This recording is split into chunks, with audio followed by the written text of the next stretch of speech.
இப்போ இது back side cut பண்ணி எடுத்துகிட்டு வந்திருக்கேன். நம்ம வந்து கீழே மடித்து தைச்சிடலாம். ஃபுல்லாகவே லைனிங் வச்சுருக்கேன். கழுத்து வந்து கட் பண்ணலை, லைனிங்க்கும் கட் பண்ணலை, ப்ளவுஸ்க்கும் கட் பண்ணலை. எல்லாமே ஒன்றா வச்சு ஒரு தையல் போட்டு எடுத்திருக்கேன். அடையாளப்படுத்திட்டு கீழே மடித்து தைச்சிடலாம். கொஞ்சம் தைச்சிட்டு அப்புறம் அந்த பக்கம் கரெக்டாக பிடிச்சி தைங்க.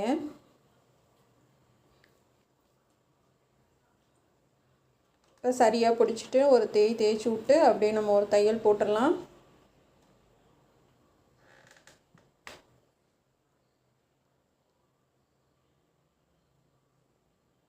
இப்போ தையல் போட்டுட்டு ஃபுல்லாக எடுத்துருங்க. எடுத்துகிட்டு வந்து நெக்கோட உயரம் பார்க்கலாம். அகலம் வந்து இந்த ப்ளவுஸ்க்கு வந்து 2.25, ரொம்ப ஒல்லியான ப்ளவுஸ் தான். நம்ம கேன்வாஸ் கட் பண்ணும்போது 3 இன்ச் கட் பண்ணணும். நெக்கோட உயரம் 9 இன்ச்சு.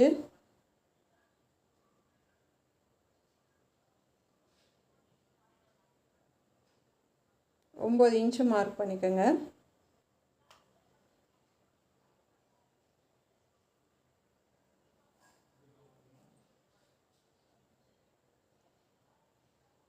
அகலம் வந்து 2.25. ஷோல்டர் வந்து 3 இன்ச் வச்சுருக்கேன். ஆம்கோல் உயரம் 6 இன்ச்சு. பின்னாடி உயரம் 14.5 இன்ச்சு. இப்போ கேன்வாஸ் எடுத்திருக்கேன். தையலுக்கு விட்டு 3 இன்ச்சு வைக்கிறேன். அதாவது 2.25 தான் நெக்கோட அகலம். 3 இன்ச்சு வைக்கிறேன் நான். ஏன்னா கேன்வாஸ் மேலே நம்ம தையல் போடக்கூடாது.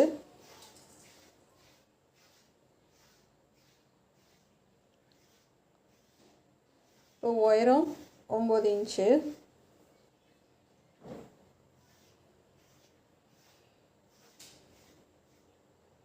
இப்போ நல்லா அழுத்தி கோடு போட்டுக்கோங்க.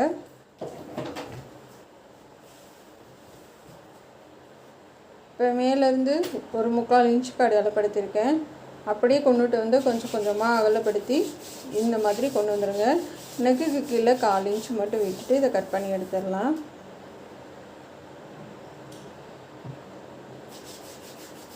ரவுண்ட் நெக்கு தான், சாதாரண ரவுண்ட் நெக்கு. இது ஃபஸ்ட்டு கீழே வந்து கட் பண்ணி எடுத்துக்கலாம்.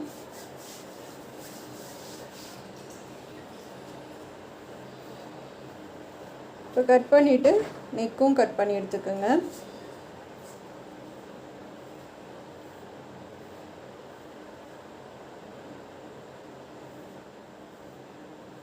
நல்லா அழகாக ரவுண்டாக கட் பண்ணிடுங்க. கட் பண்ணி எடுத்துடலாம். இப்போ நான் வந்து சாரியோட கலர் டிஷ்யூ காட்டன் வச்சு அயன் பண்ணி எடுத்துகிட்டு வந்திருக்கேன்.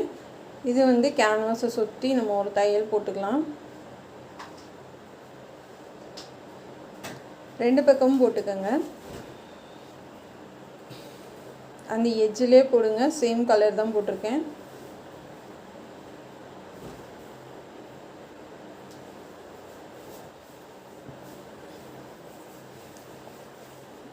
எக்ஸ்ட்ரா கிளாத் விட வேணாம், ஒட்டவே கட் பண்ணி எடுத்துருங்க. இப்போ கழுத்து வந்து கட் பண்ண வேணாம். அப்படியே ஷோல்டர்கிட்ட நம்ம அடையாளப்படுத்தியிருக்கிறதும் சென்டரை அடையாளப்படுத்தியிருக்கிறதும் கரெக்டாக நம்ம அந்த கேன்வாஸோட சென்டரும் கரெக்டாக வச்சுட்டு சென்டரில் ஓடு தையல் போட்டுட்டு நூல் எடுத்துருங்க. இப்போ நம்ம கேன்வாஸ் மேலே தையல் போடாமல் அந்த துணியில் மட்டும் தையல் போடுங்க.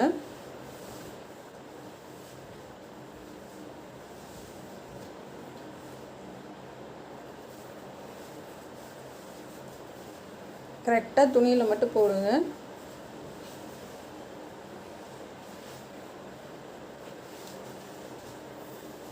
ஷோல்டர் ரெண்டும் சரியாக இருக்கணும். சென்டரும் உங்களுக்கு கரெக்டாக இருக்கணும். அப்போ தான் வந்து ஃபினிஷ் பண்ணாலும் உங்களுக்கு ஷோல்டர் ரெண்டும் எக்ஸ்ட்ரா கூட குறைய வராது.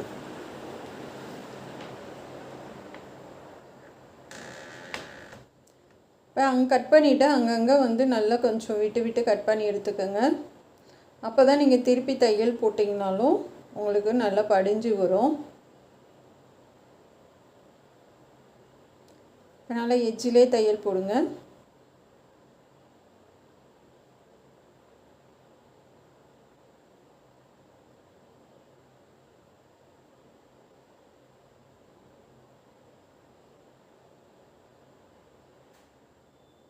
நல்லா மடித்து விட்டு தேய்ச்சி விட்டிங்கனாவே போதும், உங்களுக்கு அழகாக படிஞ்சு வரும். ஏன்னா கேன்வாஸ்ன்றதுனால உங்களுக்கு ஈஸியாக இருக்கும்.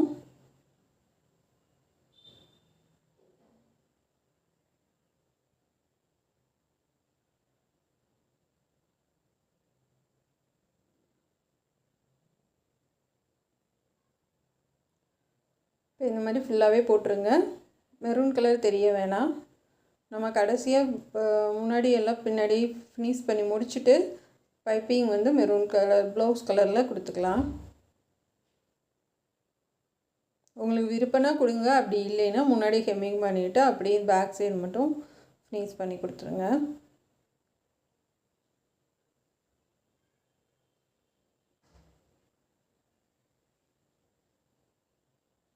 இப்போ சுற்றிலும் நம்ம இந்த எட்ஜிலே தையல் போட்டுக்கலாம்.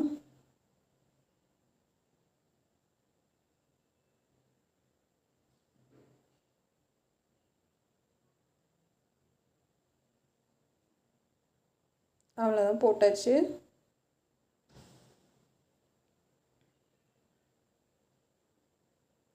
இப்போ இந்த பக்கமும் ஒரு தையல் போட்டு விட்டுறலாம்.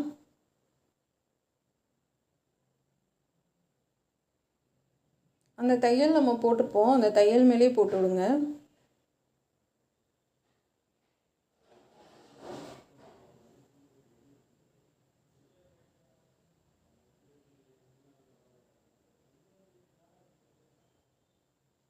தையல் மேலே போட்டாச்சு. போட்டு எடுத்துட்டு பேக் சைடு ஒயரை பார்க்கலாம். 4 இன்ச் இருக்குது. இப்போ கேன்வாஸ் எடுத்துக்கலாம். இப்போ இது கோபுரமாக நம்ம கட் பண்ணி எடுத்துக்கலாம், கோவை வடிவமாக கட் பண்ணி எடுத்துக்கலாம். அகலம் வந்து 1.5 இன்ச் வைக்கிறேன்.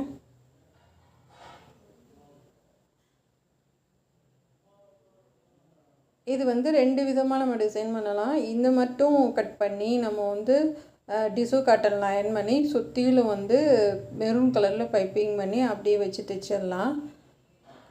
இதை அப்படியே வச்சு 2 விதமாக உங்களுக்கு சொல்லித்தரேன். சப்போஸ் இது வேணாம் அப்படின்றவங்களுக்கு இன்னொன்று வந்து நான் உங்களுக்கு சொல்லித்தரேன். அதாவது இந்த சைஸ் கட் பண்ணி நீங்கள் அப்படியே டிசோ காட்டனில் வச்சு அயர்ன் பண்ணிவிட்டு மெரூன் கலர் பைப்பிங் கொடுத்துட்டு அப்படியே வச்சு தைச்சிடலாம். அப்படி இல்லை அப்படின்னா நான் இன்னொரு டிசைன் சொல்லித்தரேன், அந்த மாதிரியும் பண்ணலாம். நீங்கள் இப்போ முன்னாடி வச்சு ஒரு தையல் போட்டுட்டு 1 இன்ச் அளவுக்கு 2வது தையல் போடுறேன். அங்கே வந்து மடிச்சிட்டேன்.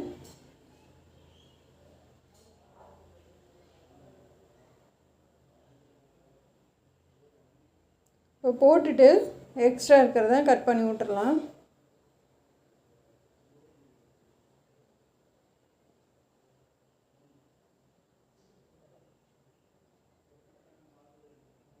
இப்போ எக்ஸ்ட்ரா இருக்கிறதெல்லாம் கட் பண்ணி எடுத்துடலாம்.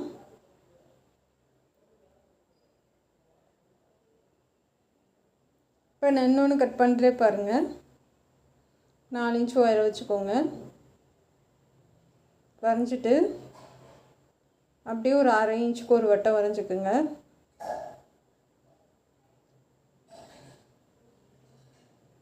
கட் பண்ணி எடுத்துகிட்டு நடுவில் இருக்கிறதே கட் பண்ணிக்கலாம்.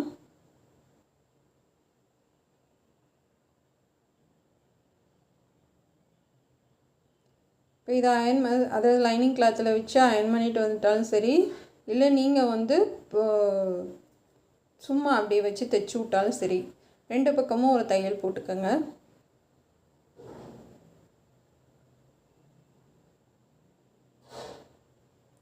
இப்போ சுற்றிலும் நம்ம மடித்து தைச்சிடலாம். சென்டரில் தையல் போட்டுட்டு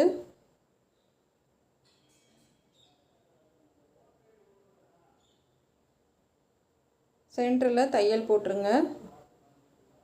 இப்போ 2 பக்கமும் சமமாக மடித்து கையில் வந்து நல்லா தேய்ச்சி விட்ருங்க. தேய்ச்சி விட்டு சென்டரில் அடையாளப்படுத்திக்கலாம். இதுலேயே அடையாளப்படுத்திக்கோங்க.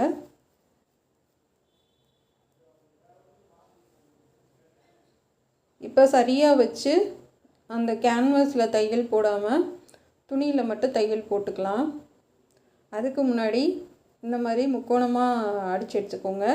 அகலம் வந்து 2 இன்ச்சு, உயரம் வந்து 2 இன்ச்சு, ஒரு 7 14 பீஸ் வந்து ரெடி பண்ணி எடுத்துக்கோங்க.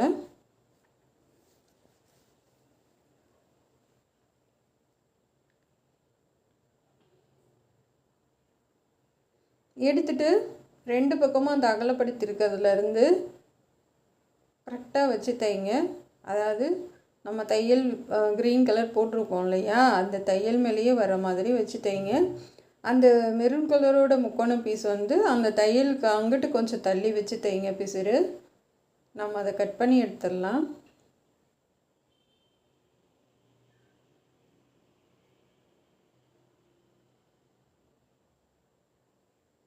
ரவுண்டாக போட்டு எடுத்துக்கோங்க.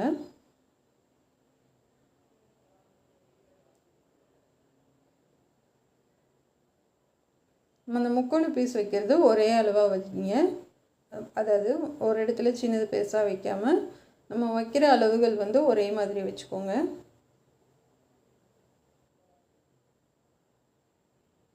ஒரு 7 பீஸ் வச்சிங்கன்னா போதும். அந்த பக்கம் 7, இந்த பக்கம் 7 வச்சுட்டு இந்த எக்ஸ்ட்ரா இருக்கிறத ஃபுல்லாகவே கட் பண்ணி எடுத்துருங்க. கரெக்டாக நமக்கு வந்து அந்த க்ரீன் கலர் மட்டும்தான் தெரியணும், அந்தளவுக்கு வந்து கட் பண்ணி எடுத்துருங்க. கவனமாக கட் பண்ணணும். நம்ம வந்து ப்ளவுஸும் சேர்த்து கட் பண்ணிடாதீங்க, ஒன்றுமே பண்ண முடியாது. அப்புறமா புதுசாக தான் நம்ம எடுக்கணும், வேஸ்ட்டாக போயிடும். அதனால் ரொம்ப கவனமாக பார்த்து கட் பண்ணுங்கள், மெதுவாக கட் பண்ணுங்கள், அவசரமே இல்லாமல்.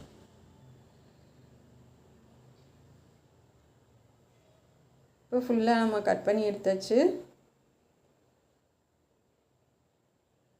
இப்போ வந்து நம்ம கேன்வாஸ் வச்சுருக்கிறத அந்த அதாவது வந்து மெட்டீரியலில் மட்டும் தையல் போட்டுக்கோங்க, கேன்வாஸ் மேலே தையல் போடக்கூடாது. சென்ட்ரு கரெக்டாக பார்த்துக்கோங்க.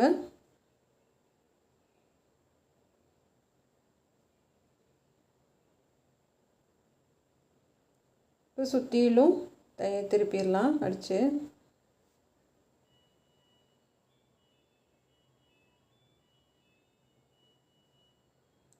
இப்போ போட்டாச்சு, சென்டரில் கட் பண்ணி விட்டுறலாம்.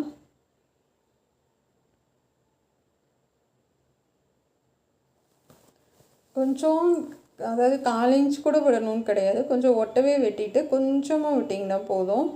அப்போ தான் நீங்கள் திருப்பி தைச்சிங்கன்னா உங்களுக்கு ஈஸியாக இருக்கும். இப்படி சுற்றி சுற்றி கட் பண்ணும்போது ரொம்ப கவனமாக கட் பண்ணுங்கள். ஏன்னா ஒரு 2 இடத்துல மட்டும்தான் நம்ம ரொம்ப கவனமாக இருக்கணும். அதாவது அந்த சுற்றிலும் இருக்க பிசுறு கட் பண்ணுறதும் இதுவும் தான். ஏன்னா கொஞ்சம் அசந்தோனால கத்திரிக்கோல் பட்டுச்சுன்னா வேஸ்ட்டாக போயிடும், அதனால சொல்கிறேன். இப்போ நல்லா திருப்பி விட்டுறலாம்.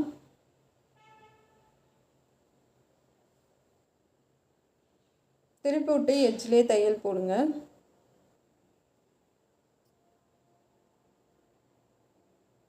கரெக்டாக வச்சு எட்ஜ்லேயே போடுங்க.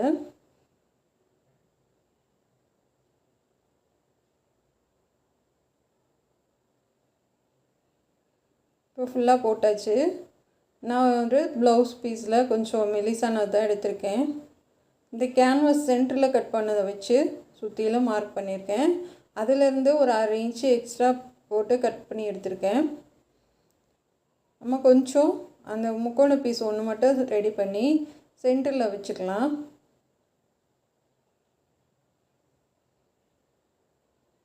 ஒன்று மட்டும் ரெடி பண்ணி வைங்க, மற்றதுக்கு எல்லாத்துக்கும் நம்ம அப்படியே ஸ்ட்ரைட்டாக கட் பண்ணி தான் வைக்கணும்.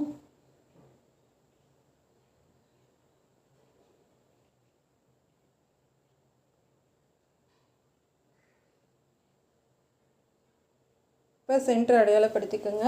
சமமாக இருக்கணும், ஒரே மாதிரி இருக்கணும்.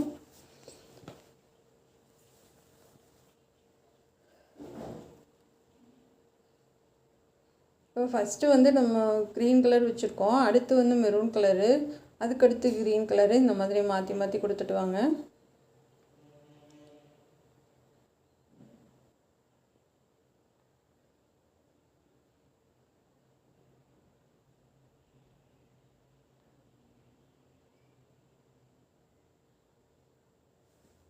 அப்படியே மாற்றி மாற்றி கொடுத்துட்டு வரலாம்.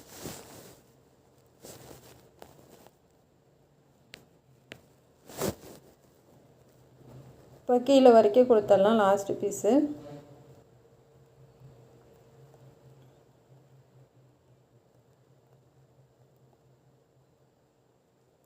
கொடுத்துட்டு கரெக்டாக சுற்றிலும் கட் பண்ணி விட்ருங்க. இதுதான் கடைசி.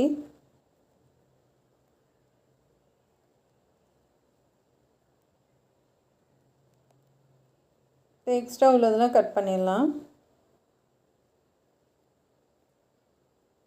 கட் பண்ணிவிட்டு நம்ம தைச்சோம் இல்லையா, அது கரெக்டாக சென்டரில் அந்த முக்கோண பீஸ் இருக்க மாதிரி வச்சு சுற்றிலும் தையல் போட்டுருங்க. அழகாக இருக்குது பாருங்கள்.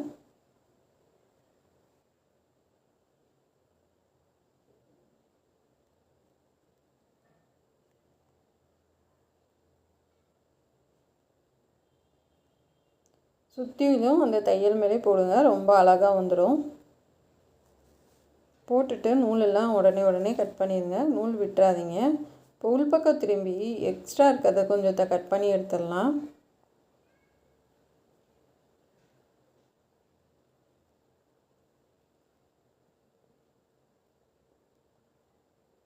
ஏன்னா சுற்றிலுமே கொஞ்சம் எக்ஸ்ட்ரா இருக்குது, அது மட்டும் கட் பண்ணி எடுத்துக்கலாம்.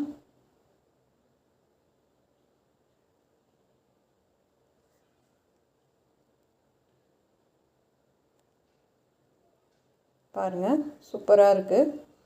இப்போ வந்து கிராஸ் பீஸ் ரெடியூஸும் கட்டன் தான் எடுத்திருக்கேன். ஒரு 1/4 இன்ச்சு அளவுக்கு நம்ம அடித்து திருப்பிடலாம், நாட்டு அடித்து திருப்பின மாதிரி. இப்போ திருப்பிக்கலாம்.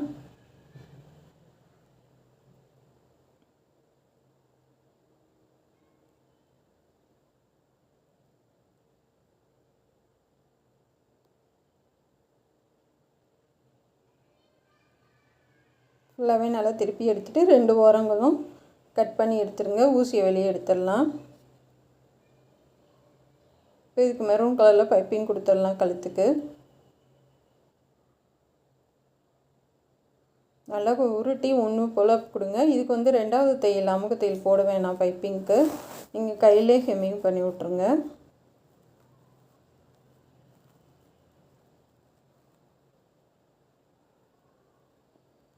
இந்த கேன்வாஸ் வச்சனால நமக்கு கொஞ்சம் ஹார்டாக இருக்கும். நார்மலாக பைப்பிங் பண்ணுற மாதிரி பண்ண முடியும், கொஞ்சம் கஷ்டமாக இருக்கும். இருந்தாலும் கொஞ்சம் கொஞ்சமாக அப்படியே உருட்டி தைச்சிட்டு வந்துடுங்க. இப்போ ஃபுல்லாக முடிச்சாச்சு. இப்போ இந்த பீஸ் வச்சு தைக்க ஆரம்பிச்சிடலாம். கரெக்டாக அந்த பிசுறு உள்ளே போகணும். பிசுறே சுத்தமாக தெரியக்கூடாது. அதே மாதிரி அந்த தையல் பகுதி அடியில் போகணும். நல்லா திருப்பி கரெக்டாக வச்சு 2 தையல் போட்டு விடுங்க.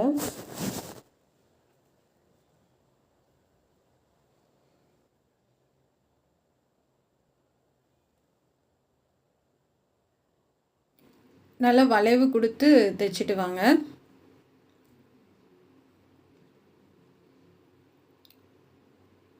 இந்த மாதிரி நல்லா வளைவு கொடுக்கணும். கொடுத்துட்டு அந்த சென்ட்ரு வரைக்கும் தைச்சிட்டு கீழேயும் அந்த கோபுரத்துக்கும் ஒரு லைன் கொடுத்துடலாம். அதாவது நெக்கு ஃபுல்லாக நீங்கள் வச்சு பாருங்கள், கொஞ்சம் ஒரு 4 இன்ச்சு 5 இன்ச்சு எக்ஸ்ட்ரா விட்டுட்டு கொஞ்சம் மீதம் இருக்கிறத கட் பண்ணிவிட்டு நம்ம அந்த கோபுரத்துக்கும் வச்சிடலாம்.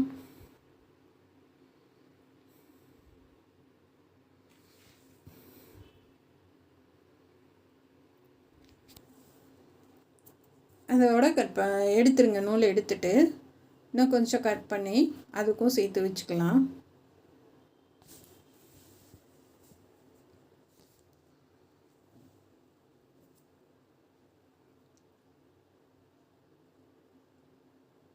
இப்போ இதை சுற்றி நல்லா கரெக்டாக அந்த தையல் எஜ்ஜிலேயே தைச்சிட்டு வாங்க.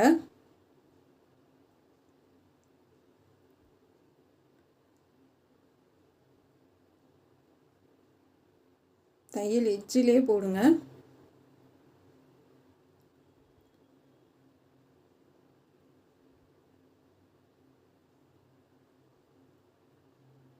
போட்டுட்டு அதாவது ஒரு பிசுறு மேலே இன்னொன்று, அதாவது நம்ம ஃபஸ்ட்டு ஸ்டார்டிங்கில் வச்சுருந்தோம் இல்லையா, அது மேலே இது வர்ற மாதிரி அந்த இது மறைஞ்சு போயிடணும். ஒன்று மட்டும் தான் தெரிகிற மாதிரி பார்த்துக்கங்க. அப்போ தான் அந்த இடம் வந்து நல்லா உங்களுக்கு ஷார்ப்பாக கிடைக்கும். இப்போ 2வது தையல் போட்டு எடுத்துக்கலாம்.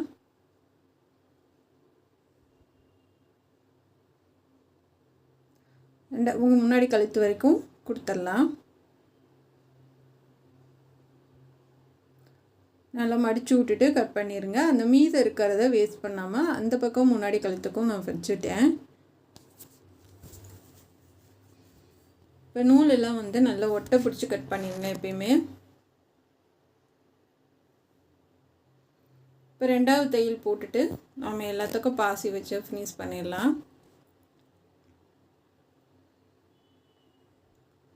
நீங்கள் இந்த பிசுறெல்லாம் மறைச்சி தைக்கிறப்ப ரொம்ப கவனமாக தைக்கணும். ஃபஸ்ட்டு தையல் போடுறப்ப வந்து சுத்தமாக நமக்கு பிசுறு வெளியில் வராத அளவுக்கு தைச்சி விடுங்க. இப்போ எல்லாத்துக்குமே ஒரு தட்டை பாசி தான் எல்லாத்துக்கும் கொடுக்குறேன், கோல்டன் கலரு. இது ஒரு சைடு தட்டையாக இருக்கும். இது இல்லை அப்படின்னா நார்மல் பாசி கூட வச்சு விடுங்க. உங்கள் சாரீக்கு மேட்சா என்ன கலர் செட் ஆகுதோ அதுக்கேற்ற மாதிரி பாசி கொடுங்க.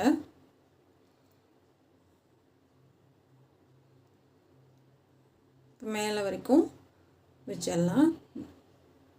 நான் பட்டன் வந்து ஜாக்கெட் பட்டன் தான் வச்சுருக்கேன். ஜாக்கெட்டுக்கெலாம் ப்ளவுஸ் கோப்போம் இல்லையா, அந்த பட்டன் தான் வச்சுருக்கேன்.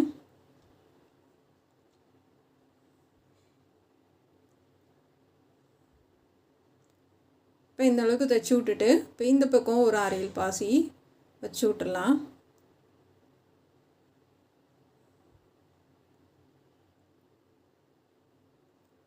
ரெண்டு தையல் போட்டு எல்லாத்துலேயும் எடுத்துக்கலாம்.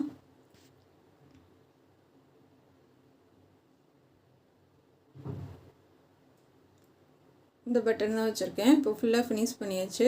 கண்டிப்பாக வந்து உங்களுக்கு பிடிக்கும்னு நினைக்கிறேன். உங்களுக்கு பிடிச்சிருந்தா சப்போர்ட் பண்ணுங்கள், சப்ஸ்கிரைப் பண்ணுங்கள். இது முன்பக்கம், பேக் சைடு எல்லாமே செமையாக இருக்குது. இந்த ப்ளவுஸ் எப்படி இருக்குன்றதை கமெண்டில் சொல்லுங்கள். நம்ம சேனல் பார்க்குறதுக்கு நன்றி. அப்படியே திண்டுக்கல் சமையலுக்கும் சப்போர்ட் பண்ணுங்கள். பாருங்கள், அட்லீஸ்ட் பாருங்கள். நான் போடுறதுக்காகவாதும் சரி நான் என்ன பண்ணியிருக்கேன்னாச்சும் பாருங்கள். ரொம்ப ஈஸியாக தான் சொல்லி கொடுத்துருக்கேன். நம்ம சேனல் பார்க்குறதுக்கு நன்றி. Thank you friends.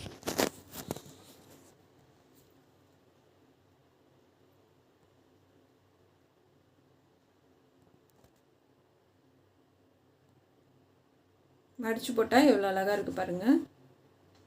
போடுறதுக்கும் சூப்பராக இருக்கும்.